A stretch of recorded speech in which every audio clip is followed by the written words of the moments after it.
Cape Town کے باشندے دعویٰ کرتے ہیں کہ یہ دنیا کا حسین ترین شہر ہے۔ اس پہ کچھ غیر ملکی دلجلے کہہ اٹھتے ہیں، اللہ میاں کے پچھواڑے ہے تمہارا شہر تو۔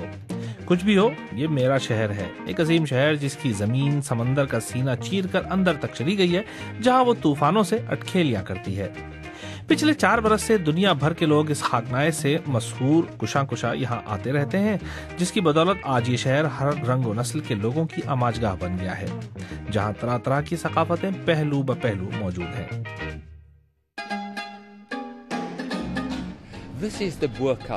یہ بوکاب کا تاریخی علاقہ ہے جو پہلے مالے کوارٹرز کہلاتا تھا۔ 1994 میں نسلی تفریق کی سرکاری پالیسی ختم ہونے کے بعد سے اس شہر میں جو تبدیلیاں آئی ہیں، یہ علاقہ ان کا بہترین مظہر ہے۔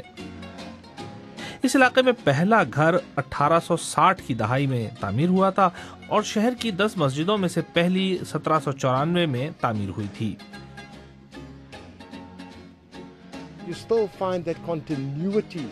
جو برادری 200 سال سے یہاں آباد ہے وہ بھی اپنی روایات کو نہیں بھولی۔ مشرق سے آنے والے لوگوں کو یہاں کے رنگ بہت پسند آتے ہیں کیونکہ یہ ان کے باطن کی نمائندگی کرتے ہیں۔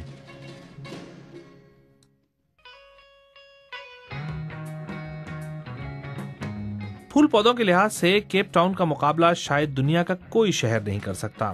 اس فطری حسن کی فراوانی کا راز اس بات میں ہے کہ یہ شہر سمندر کے پانی اور سرسبز پہاڑوں سے گھرا ہوا ہے، لیکن اپنا مسکن تلاش کرنے کی دھن میں اکثر لوگوں نے اس مخلوق کو وہاں سے نکال باہر کیا جو وہاں پہلے آباد تھی۔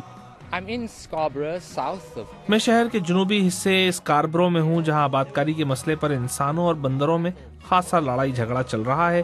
مسئلے کی جڑ اس علاقے میں ہے۔ یہاں کے گلی کوچوں میں بندر دندناتے پھرتے ہیں، کبھی کبھی ان کی شرارتیں خطرناک حدود میں داخل ہو جاتی ہیں، چنانچہ ان سے نمٹنے کے لیے رینجرز کے خصوصی دستے تعینات کیے گئے ہیں جو ہوائی فائر کر کے انہیں بھگا دیتے ہیں۔ ایک بار تو میں پھنس گیا تھا اور ایک بندر نے باقاعدہ میری کار میں گھسنے کی کوشش کی، لیکن بندروں کے حامی کہتے ہیں کہ بندروں کے ساتھ زیادتی کی جا رہی ہے۔ سب لوگ بندروں پہ قابو پانے کی فکر میں ہیں، انسانوں پہ قابو پانے کی کوئی بات نہیں کرتا۔ بندر تو بندر ہیں، وہ تو موقع سے فائدہ اٹھائیں گے۔ جب وہ کسی مکان، دکان یا اسکول پر ہلہ بولتے ہیں اور انہیں وہاں کھانے پینے کو کچھ مل جاتا ہے تو وہ بار بار وہاں حملے کرتے ہیں۔ اب یہ تو انسانوں کا کام ہے کہ وہ ایسی چیزیں بندروں کے ہاتھ نہ لگنے دیں جن کی لالچ میں وہ دوبارہ ہلہ بولیں۔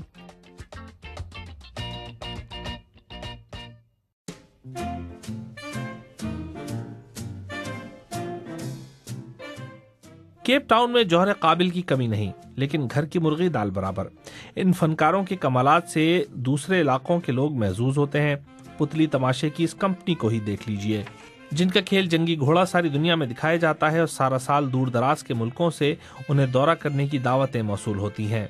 اس وقت بھی یہ ساز و سامان جرمنی کے شہر برلن جانے کا منتظر ہے۔ لوگ دور دراز مقامات سے اپنے بچوں کو لے کر یہاں آتے ہیں کہ دیکھو کام اس طرح ہوتا ہے۔ یہ لوگ ہمارے شہر کی خوبصورتی سے بھی متاثر ہوتے ہیں اور یوں ہمارے کام کی شہرت ہر طرف پھیل جاتی ہے۔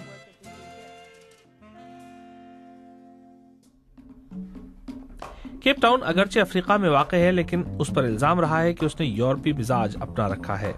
دراصل جب تک سرکاری سطح پر نسلی تفریق کی پالیسی لاگو تھی، یہاں کے سیاہ فام لوگوں کو دور دور ہی رکھا جاتا تھا، لیکن 1994 کے بعد سے میرے شہر پر لگا بدنامی کا یہ داغ دھل رہا ہے اور اب کیپ ٹاؤن سب کا شہر بنتا جا رہا ہے۔